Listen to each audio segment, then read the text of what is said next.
நீங்கள் பார்த்து கொண்டிருப்பது உங்கள் ஜாஷ்வா டிவி. சகல ஜனங்களுக்கும் நற்செய்தி.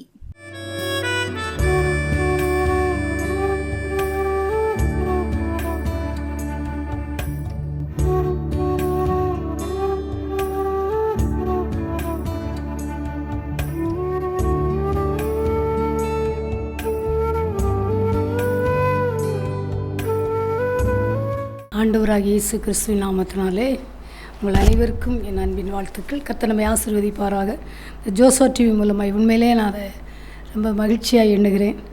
நம்மை கூட கர்த்தர் இந்த நாளில் இப்படி ஊழியம் செய்யும்படியாய் அநேகர் கர்த்தருடைய நாமத்தை மகிமைப்படுத்தும்படியாய் கர்த்தர் கிருபை பாராட்டுகிறார். அருமையான ஜோஸ்வா டிவியினுடைய எல்லா ஸ்தாபகர்களுக்கும் நான் நன்றி உள்ளவளாக இருக்கிறேன்.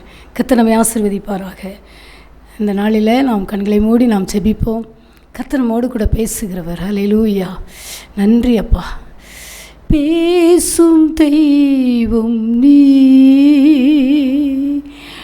ஆமாப்பா, அவர் பேசுகிறவர் மாத்திரமல்ல, அவர் கண்டிக்கிறவர் மாத்திரமல்ல, அவர் திருத்துகிறவர் மாத்திரமல்ல, அவர் ஆறுதல் படுத்துகிறவர், அவர் ஆசீர்வதிக்கணும். எவ்வளோ விவரிக்க முடியாதவர் அப்பா.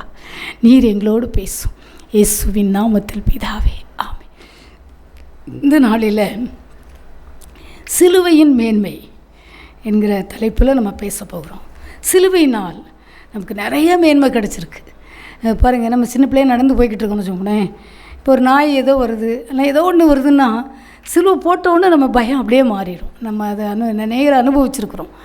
சிலுவையில் மேன்மை இருக்கிறது. ஒருவேளை அது சிலுவை வந்து கொடூரமான பாவம் செய்கிறவங்களுக்கு தான் அதிலே மரண தண்டனை கொடுப்பார்கள். ஆனால் ரோம அரசு காலத்தில். ஆனால் இந்த நாளிலே நம்ம ஆண்டவர் நமக்காக கூட நம்ம இயேசுப்பா சிலுவையிலே நமக்காக தம்முடைய ஜீவனை கொடுத்தார். ஒருவேளை இந்த நாளிலே சிலுவை பற்றி நம்ம கொஞ்சம் வேதத்தை நிறைய இருக்குது. ஆனால் நம்ம சில காரியங்களை நம்ம பார்க்க போகிறோம். பார்த்திங்கன்னா ஆண்டவர் ஒரு காரியத்தை பேசினார். 1 கொரிந்தியர் 1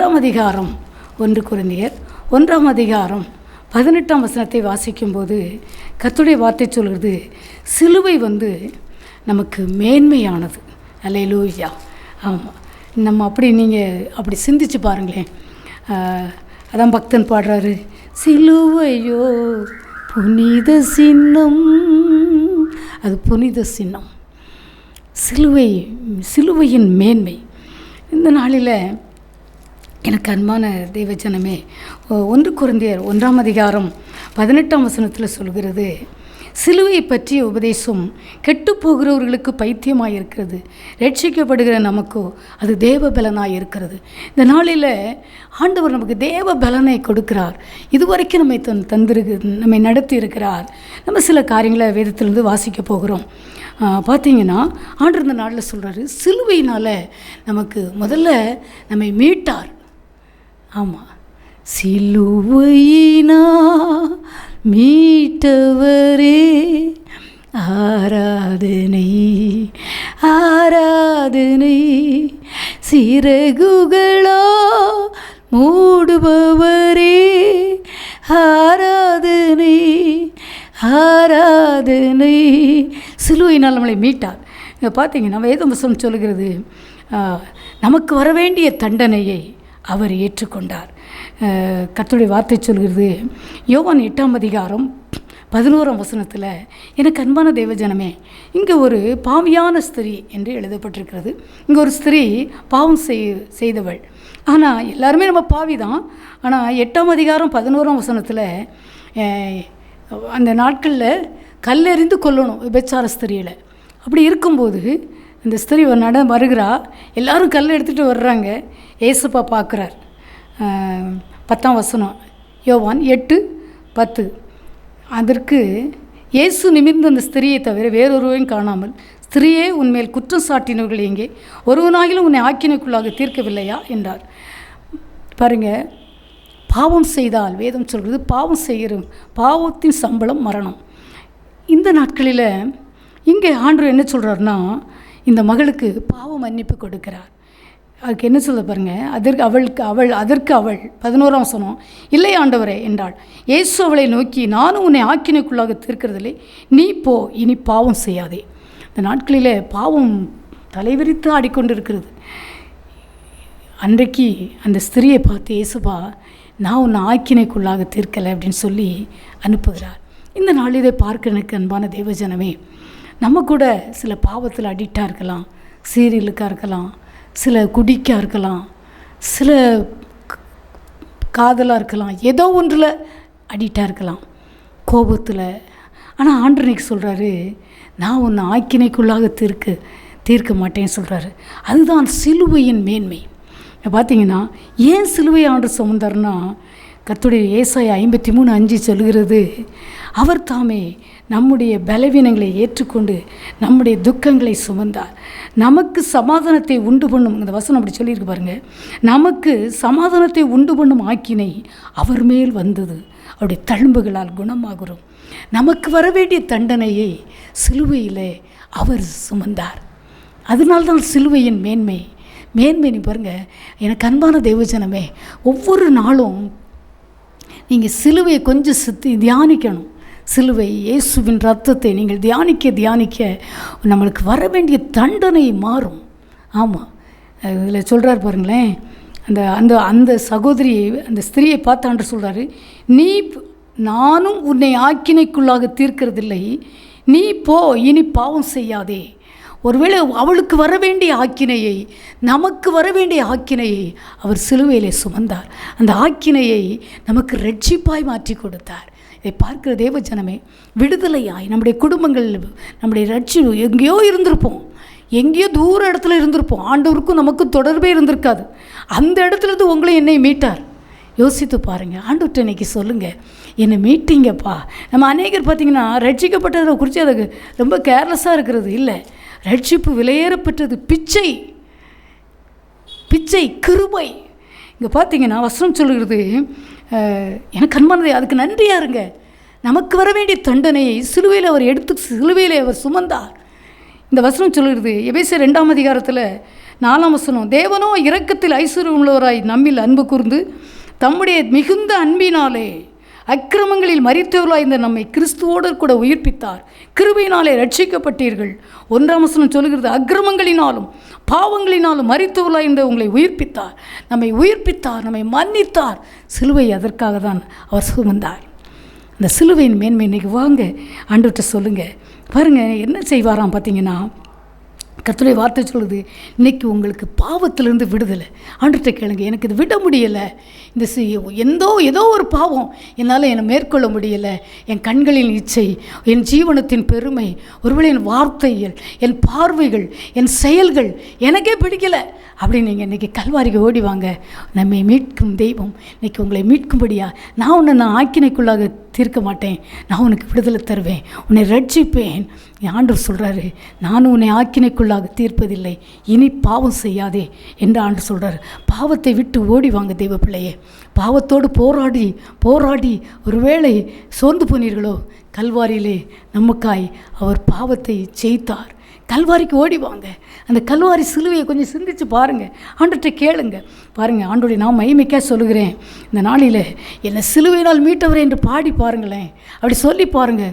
உங்கள் மேலே இயேசுவின் ரத்தம் விழுகிறதை, உங்களுடைய குடும்பத்தில் இயேசுவின் ரத்தம் விழுகிறதை, உங்கள் தொழில்துறைகளில் இயேசுவின் ரத்தம் விழுகிறதை, உங்கள் சரீர சுகத்தில் விழுகிறதை, உங்கள் விவசாயங்களில் இயேசுவின் ரத்தம் விழுகிறதை, ஒருவேளை உங்கள் வீடு கட்டப்பட்ட சூழ்நிலையில் நீங்கள் சிறைப்பட்ட சூழ்நிலையில் இருக்கலாம், இதெல்லாம் மாற்றும்படியாய் இயேசு தனக்காய் நமக்காய் ஜீவனை கொடுத்தார். தெய்வ பிள்ளையே, சிலுவையினா அப்படி பாடி பாருங்க.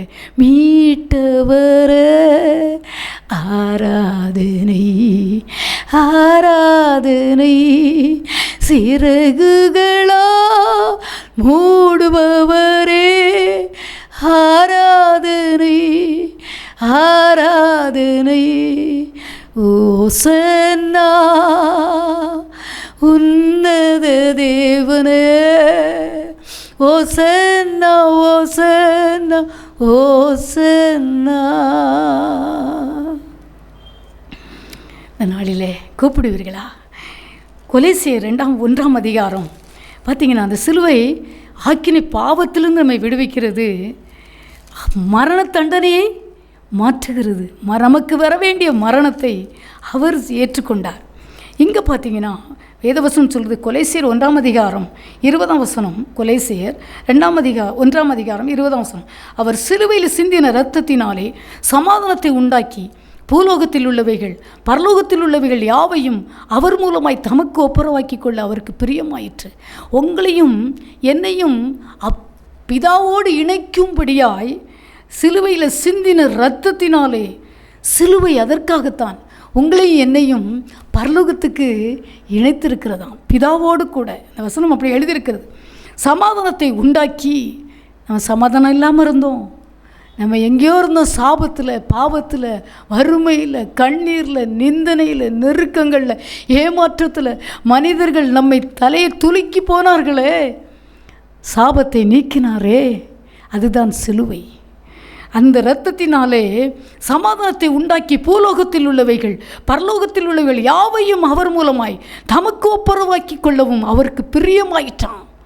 சந்தோஷப்பட்டாராம். உங்களையும் என்னையும் அங்கே சேர்த்துக்கொள்வதற்காக, பரலோகத்துக்கு அழைத்து செல்வதற்காக, பரலோகத்துக்கு ஆயத்தப்படுத்துவதற்காக. எனக்கு அன்பான தேவ ஜனமே, பாவத்தில் இருந்து நம்மை மீட்டு அவர் சொந்த இரத்தத்தினாலே கழுவி சிலுவையினாலே மீட்டார். அதற்காகத்தான் அவர் மரணத்தை ருசி பார்த்தார். மரணத்தை ருசி பார்த்தார் நமக்காக. ஏசாயா 53 எழுதப்பட்ட வண்ணமாய் நமக்கு வர வேண்டிய ஆக்கினை அவர் மேலே வந்தது. யோசித்து பாருங்கள். இப்போ ஆண்டவர் சொல்கிறாரு, நான் பாவத்தெல்லாம் நீக்கிட்டேன், இனிமேல் பாவம் செய்யாதே, ஓடிவா, கல்வாரிக்கு ஓடிவா. அந்த இரத்தத்தினால், இந்த வசனம் சொன்ன மாதிரி, அந்த பார்த்தீங்கன்னா நீங்கள் இப்போ வாசித்து பாருங்கள். கொலைசியர் 1:21 21 வாசிங்க. இப்போ எனக்கு நேரம் இல்லை, அதில் நிறைய காரியங்கள் எழுதப்பட்டிருக்கு. நீங்கள் கல்வாரிக்கு ஓடிவாங்க. அந்த வசனம் என்ன சொல்ல தெரியுமா? முன்னே அந்நியராயும் துர்க்கிரியலினால் மனதிலே சத்துருக்களாயும் இருந்த உங்களையும் பரிசுத்தராகவும் குற்றமற்றவர்களாகவும் கண்டிக்கப்படாதவர்களாகவும் தமக்கு முன்பாக நிறுத்தும்படியாக அவருடைய மாம்ச சரீரத்தில் அடைந்த மரணத்தினாலே இப்பொழுது ஒப்புரவாக்கினாராம். நம்மளை சுத்திகரிப்பதற்காக அவர் ஒப்புரவாக்கினாராம் அவருடைய மரணத்தினாலே. ஆண்டவர், உங்களுக்கு மரண பயம் இருக்கா? இன்றைக்கி அதை மாற்றுவார். இன்றைக்கி இயேசு எனக்கு அப்படி சொல்லுகிறார். ஆமாம், அந்த பார்த்தீங்கன்னா துர்க்கிரியலினால் மனதிலே சத்துருக்களாய் இருந்த உங்களையும் பரிசுத்தராகவும் குற்றமற்றவர்களாகவும் கண்டிக்கப்படாதவர்களாகவும் தமக்கு முன்பாக நிறுத்தும்படி, பிதாவோடு இயேசுவோடு கூட நிறுத்தும்படியாய் அவர் சிலுவையை மேன்மையாக எண்ணினார். அதுதான் இன்றைக்கு இந்த நாளில் அன்றிட்ட சொல்லுங்கள், என்னை சிலுவையினால் மீட்டர் அந்த கவியை பாடியோ, யோசனையில் பெரியவரை பாடி பாருங்களேன். நீங்கள் மீட்கப்பட்டு நீங்கள் வெற்றியுள்ள வாழ்க்கை வாழ முடியும், செபிக்க முடியும், உங்களால் வேத தியானம் பண்ண முடியும், நீங்கள் ஆவியானவரால் நிரப்பப்பட முடியும், அந்நிய பாஷையினால் பேசுவ ஆண்டவர் உதவி செய்வார், வெற்றியுள்ள வாழ்க்கை வாழ முடியும். சிலுவையின் மேன்மை, சிலுவை மரணத்தை, சிலுவையினாலே பாவத்தை கொன்றார் தெய்வ பிள்ளைகளே, பகையை கொன்றாரே.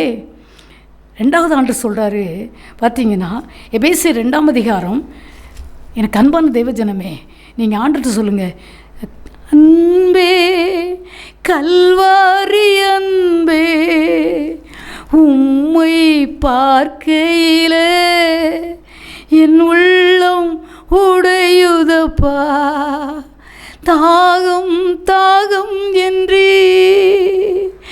எனக்காய் ஏங்கி நின்றீ, பாவங்கள் மன்னித்தீ,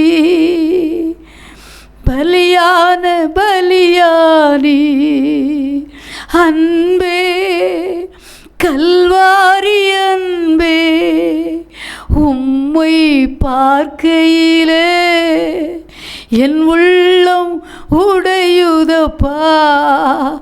எந்த பாவத்தில், ரகசிய பாவத்தில் இருந்தீங்கனாலும் கல்வாரிக்கு ஓடி வாங்க, ஆண்டவர் விடுதலை தருவார். இனி பாவம் செய்யாதே, நான் உன்னை ஆக்கினைக்குள்ளே தீர்க்க மாட்டேன், நான் உன்னையும் நம்முடைய குடும்பத்தையும் நம்முடைய தேசத்தில் தேவ ஜனங்களையும் எல்லாரையும் பரலோகத்துக்கு இணைக்கும்படியாய்த்தான் அவர் கல்வாரியிலே ரத்தம் சிந்தினார். இங்கே பார்த்தீங்கன்னா எபேசியர் 2:16 சொல்லுது, பகையை 2வது ஆண்டு செய்தார் பாருங்களேன், உங்களுக்கு செய்ய போகிறார். பகையை சிலுவையினால் கொன்று அதனாலே இருதிறத்தாரையும் ஒரே சரீரமாக தேவனுக்கு ஒப்புரவாக்கினாராம். இன்றைக்கு பகையை சிலுவையினால் அன்று கொல்ல போகிறார், வியாதியை கொல்ல போகிறார். நம்ம கூட பார்த்திங்கன்னா, எனக்கு அன்பான தேவ ஜனமே, ஒருவேளை குடும்பத்தில் பகை இருக்கிறதா, குடும்பம் பிரிஞ்சு இருக்கிறதா, அநேக குடும்பம் பிளவுண்டு கிடக்கிறது. ஆமாம், பிளவுண்டு கிடக்கிறது. அன்பில்லை, சமாதானம் இல்லை. ஏன்னா கர்த்தரை சரியாக தேடலை. குடும்ப ஜெபம் இல்லை, வேத வாசிப்பு கிடையாது, ஜெபம் கிடையாது. ஏதோ ஞாயிற்றுக்கிழமை சர்ச்சுக்கு போகிறோம், இல்லை. ஆண்டவரை கர்த்தரை அண்டிக்கொள்வர்கள் மட்டும்தான் பாக்கியவான்கள். கடைசி நிமிஷத்தில் இருக்கும். இன்னும் கேர்லெஸ்ஸாக இருந்தோம்னா நம்ம பரலோகம் போக முடியாது. தேவஜனமே, ரட்சிப்பை ஒவ்வொரு நாளும் காத்துக்கொள்ள வேண்டும். அபிஷேகத்தை ஒவ்வொரு நாளும் காத்துக்கொள்ள வேண்டும். இனி பாவம் செய்யக்கூடாது. நம்ம இந்த நாட்களை சீர்படுத்தி கொண்டிருக்கிறார். முழுவதுமாய் தேவ சமூகத்தில் அர்ப்பணிப்போம். நம்முடைய கசப்புகள், வெறுப்புகள், வைராக்கியங்கள், கோபங்கள், பொய்கள், பொறாமைகள், வன்கண்கள், எரிச்சலின் ஆவிகள், கலாத்தியர் 5ஆம் அதிகாரத்தில் எழுதப்பட்ட அந்த வார்த்தைகளெல்லாம் கல்வாரியினால், நம்முடைய முற்றிலும், நம்முடைய சிலுவையினால் நம்ம முற்றிலும் கல்வாரிக்கு ஓடி வருவோம். வருவீர்களா? வருவீர்களா? ஆண்டவர் சொல்கிறாரு, நான் உன் குடும்பத்தில் எல்லா பகையும் நான் கொன்று கொன்று கொன்று பிரச்சனையா அதை கொல்லுவார், கடனா அதை கொல்லுவார், பகையை கொன்று, வியாதியா, கிருமிகளா, சரீரத்தில்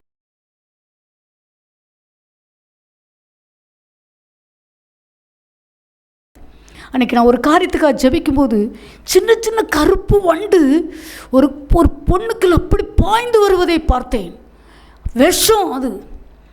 அழுது ஜெபிச்சேன், ஆண்டவரை இதை அழிச்சிருங்க. பார்த்தீங்கன்னா அதெல்லாம் கொல்லும்படியாய் இன்றைக்கு கல்வாரில் ஆண்டு சொல்கிறாரு, நான் கொல்லுவேன்னு சொல்கிறாரு சிலுவையினால். அந்த வசனம் அப்படி எழுதியிருக்கு. எபேசியர் 2ஆம் அதிகாரத்தில் அப்படி எழுதியிருக்கு பாருங்கள்.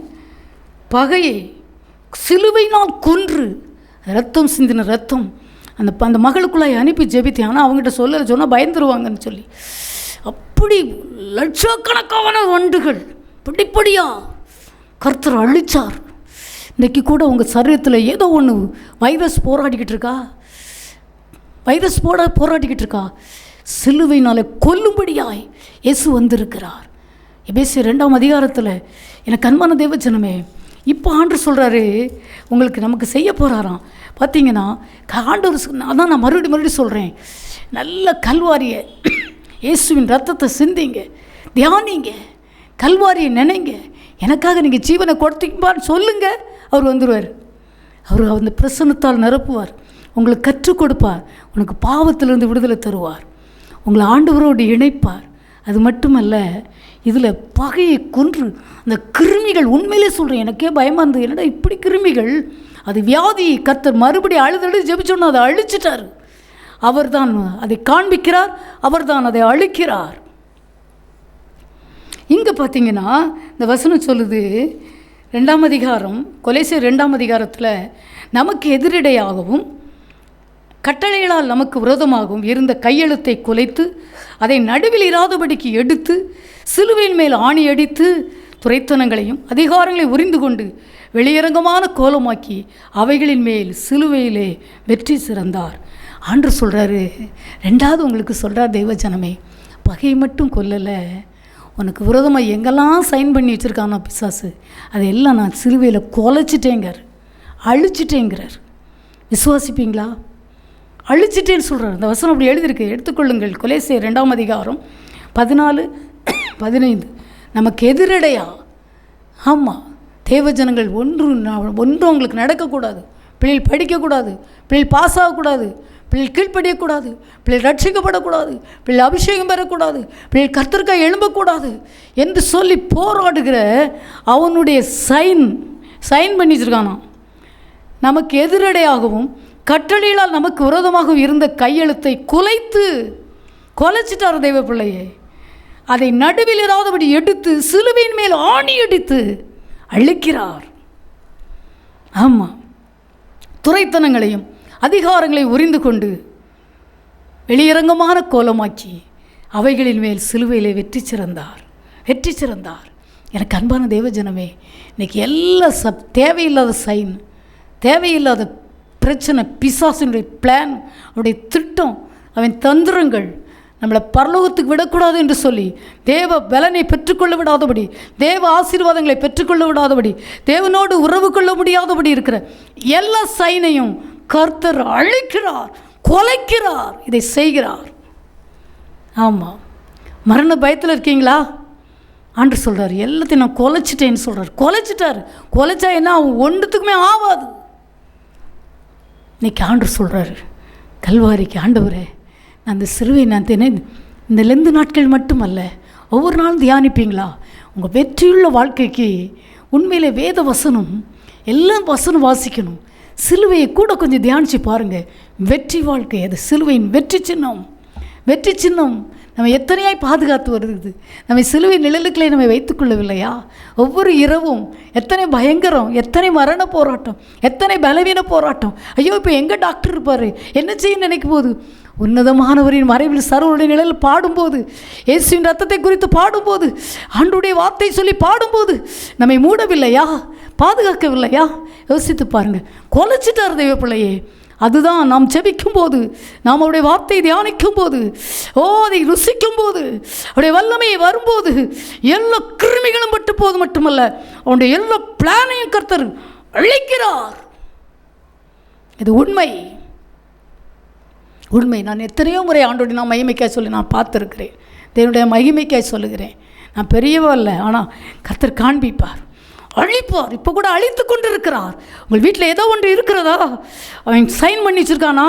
ஒன்றுமே நடக்கக்கூடாது என்று எல்லாத்தையும் கர்த்தர் அழிக்கிறார், அழிக்கிறார், அழிக்கிறார் இயேசுவின் நாமத்தில்.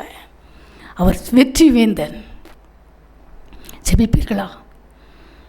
கொலைச்சி போட்டார், பலவீனத்தை கொலைச்சி போட்டார், எல்லாத்தையும் அழிச்சிட்டாரு. மந்திரங்களை அழிச்சிட்டாரு, பொறாமைகளை அழிச்சிட்டாரு, தரித்திரத்தை அழிச்சிட்டாரு, பாவத்தை அழிச்சிட்டாரு, கள்ள தொடர்புகளை அழிக்கிறார், குடிகார ஆவிகளை அழிக்கிறார், விபச்சாரத்தின் எண்ணங்களை முற்றிலும் பிடுங்குகிறார் இயேசுவின் நாமத்தில். இதுதான் உண்மை. அறிவீர்களா? கல்வாரிக்கு பாடுவீங்களா? ஜெபிப்பீங்களா? நான் சும்மா சொல்லலை, கர்த்தருடைய நான் மகிமைக்காக சொல்லுவேன். இதை செய்து பாருங்கள். ஒரே ஒரு வசனத்தை வாசிக்கலாம். பார்த்தீங்கன்னா கர்த்தருடைய வார்த்தை சொல்லுகிறது, உங்களுடைய குடும்பத்தை கட்டுவார். ஏசாயா 9:7 அப்படி சொல்லுகிறது. ஏசாயா 9:7 பார்த்தீங்கன்னா, தாவீதின் சிங்காசனத்தையும் அவருடைய ராஜ்யத்தையும் அவர் திடப்படுத்தி, உங்களுடைய குடும்பத்தின் வாழ்க்கையை ஒருவேளை அல்லலாக இருக்குதா? அலைகளைப் போல ஓடிக்கொண்டு இருக்கிறதா? ஒருவேளை கொந்தளிக்கும் அலைகள் போல உங்களுடைய குடும்ப சூழ்நிலை இருக்கிறதா? பிள்ளைகள் சூழ்நிலை இருக்கிறதா? வேத வசனம் சொல்லுகிறது. இதெல்லாம் வச்சு ஜோமனி பாருங்கள். ஏசாயா 9:7 அவ்வளோ அழகாக எழுதப்பட்டிருக்கு. இந்த வசனத்தை சொல்லி என்றைக்கு நாம் வார்த்தையை வச்சு ஜெபிச்சிட்டோம்னா ஜெயம் எடுத்துருவோம். இந்த வசனம் சொல்லுது, தாவீதின் சிங்காசனத்தையும் அவருடைய ராஜ்யத்தையும் அவர் திடப்படுத்தி அதை இது முதற்கொண்டு என்றென்றைக்கும் நியாயத்தினாலும் நீதியினாலும் நிலைப்படுத்துவார். தேவ பிள்ளையே, குடும்பங்களை கட்டுவார், தொழில்துறைகளை கட்டுவார், ஊழியங்களை கட்டுவார், பரிசுத்தத்தை உங்கள் மேலே ஊற்றி கட்டுவார். உங்களுடைய குடும்பங்களை கட்டும்படி கிருபையான இடிக்கிறதுக்கல்ல, உங்களுடைய குடும்பங்கள் ஊழியங்கள் கட்டப்படும் இயேசுவின் நாமத்தில். அதுதான் உண்மை. ஒரே ஒரு வசனத்தை வாசிக்கலாம். வேத வசனம் சொல்கிறது, எபிரேயர் 2:8. ஆமாம், ஆண்டவர் கட்டப்போகிறார். அவன் சைன் பண்ணி வச்சுருந்த ஒன்றுமே நடக்கக்கூடாதுன்னு வச்சுருக்கானா? எல்லாம் நடக்கும். கர்த்தர் நமக்காக யாவையும் செய்து முடிக்கிறவர், எல்லாவற்றையும் செய்து முடிப்பார். விசுவாசிங்க, விடாதீங்க ஆண்டவரை. அவரை அண்டிக் கொள்கிற யாவரும் பாக்கியவான்கள். வேத வசனம் கர்த்தருடைய வார்த்தை சொல்கிறது. எபிரேயர் 2:13 எபிரேயர் 2:14 அதை மட்டும் வாசித்து நம்ம முடிக்கலாம். எனக்கு அன்பான தேவஜனமே, இந்த நாட்களில் கொஞ்ச நேரம் அப்படி கல்வாரியே, இயேசுவா எனக்காக நீங்கள் ஜீவனை கொடுத்தீங்கப்பா, எனக்காக நீங்கள் உயர்த்தீங்கப்பா, அப்படி சொல்லி பாருங்களேன். உங்களுக்கு ஒரு பெரிய மாபெரும் விடுதலை. நீங்கள் எங்கேயோ போய் ஜெபிச்சுக்கணும், அங்கே போனால் போவது தப்பு இல்லை, ஆனால் நீங்களே விடுதலை வாங்க முடியும் தேவனுடைய சமூகத்தில். வசனம் சொல்லுகிறது 14 எபிரேயர் 2:14. ஆதலால் பிள்ளைகள் மாம்சத்தையும் இரத்தத்தையும் உடையவர்களாக இருக்க யாவரும் அவரும் அவர்களைப் போல மாம்சத்தையும் இரத்தத்தையும் உடையவரானார். மரணத்துக்கு அதிகாரியாகிய பிசாசானவனை தமது மரணத்தினாலே அழிக்கும்படிக்கு, ஆமாம், எல்லா பயத்தையும் மரணத்தையும் அழிப்பார். ஆமாம், திருடம் கொல்லவும் அழிக்க வருகிறான் என்று வேறொன்றுக்கு வரான். நானோ அவைகளுக்கு ஜீவன் உண்டாயிருக்கும், அவைகள் பரிபூர்ணப்பட வந்தேன் என்று கர்த்தருடைய வார்த்தை எழுதியிருக்கிறது அல்லவா? ஆண்டு சொல்கிறாரு, தெய்வ பிள்ளையே, இன்றைக்கு எல்லாவற்றையும் கொலைக்கிறார், இதிலிருந்து கல்வாரி வேதத்தை எடுத்து வாசித்து பாருங்கள். எங்கெல்லாம் கல்வாரின்னு போட்டிருக்கு, எங்கெல்லாம் இயேசுவின் ரத்தம்னு போட்டிருக்கு, அப்படிலாம் தியானித்து பாருங்கள். ஆமாம், பேதுரு இப்படி எழுதுகிறார், குற்றமற்ற இயேசு கிறிஸ்துவின் ரத்தம். ஆமாம், சிலுவையினால் எல்லாவற்றையும் நமக்கு ஜெயித்து கொடுத்தாரே, நம்மை மீட்டாரே, நம்மை மீட்டாரே. கண்களை மூடி ஜெபிக்கலாமா? நீங்கள் ஜெபித்து பாருங்கள். கர்த்தர் இந்த நாளிலே உங்களுக்கு ஒரு விசேஷ ஆசீர்வாதத்தை தருவார். விடுதலை, குமாரன் விடுதலையாக்கினார், மெய்யாகவே விடுதலை. கண்களை மூடி நாம் ஜெபிக்கலாமா? தேவ பிள்ளையே, ஆண்டவர் வந்திருக்கிறார். கர்த்தர் எனக்கு ஒருவரை காண்பிக்கிறார். அவங்க சரீரத்தில் அப்படி வைரஸ் போல கிருமிகள் இருக்கிறது, அதை கர்த்தர் அழித்து கொண்டிருக்கிறார். அஸ்மனாசி கெட் அவுட். இயேசுவின் ரத்தம் உங்கள் இல்லத்தை நோக்கி ஓடி வருகிறது, உங்களுடைய சரீரத்தை நோக்கி ஓடி வருகிறது. தேவ பிள்ளையே, ஆண்டவர் சொல்கிறார், ஒன்று, நீ இனி பாவம் செய்யாதே, நான் உன்னை ஆக்கினைக்குள்ள அத்திக்க மாட்டேன். எந்த பாவமோ சீரியலோ எது உனக்கு பாவமாய் தெரிகிறதோ அதெல்லாம் விட்டுவிடு என்று கர்த்தர் சொல்கிறார். பாவத்தை மறைக்கிறவன் வாழ்வடைய மாட்டான், அவளை அறிக்கை செய்து விட்டுவிட இரக்கம் பெறுவான். கர்த்தருடைய ஆவியானவர் அப்படி சொல்லுகிறார். மனம் திரும்பு என்று கர்த்தர் சொல்கிறார். ஓடிவா. அதுக்குத்தானே நான் உனக்கு கல்வாரியிலே உனக்காய் ரத்தம் சிந்தினேன் என்று இயேசு சொல்லுகிறார். ஓடிவா, பாவத்தை விட்டுவிடு, தேவையில்லாத ஃப்ரெண்ட்களை விட்டுவிடு, தேவையில்லாத பேச்சை விட்டுவிடு, தேவையில்லாத வைராக்கியங்களை விட்டுவிடு. உன்னை பிதாவோடு ஐக்கியப்படுத்தும்படி நான் வந்திருக்கிறேன் என்று இயேசு சொல்லுகிறார்.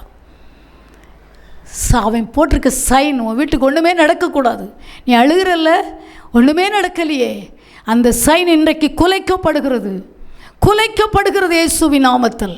பகையை கொல்லுகிறார், அவனை அழிக்கிறார். அவருடைய பிளான்கள் எங்கெங்கெல்லாம் பிள்ளைகள் படிக்கக்கூடாது, குடும்பத்தை தள்ளாட வேண்டும் என்று என்ன பிளான்லாம் வச்சுருக்கானோ இந்த பிளான் எல்லாம் இன்றைக்கு குலைக்கப்பட்டாயிருச்சு.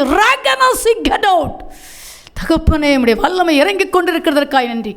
என் தேவஜனமே, உனக்குள்ள இருக்கிற வைரஸ் இன்றைக்கு பட்டு விழுகிறது இயேசுவின் நாமத்தில். Oh my God,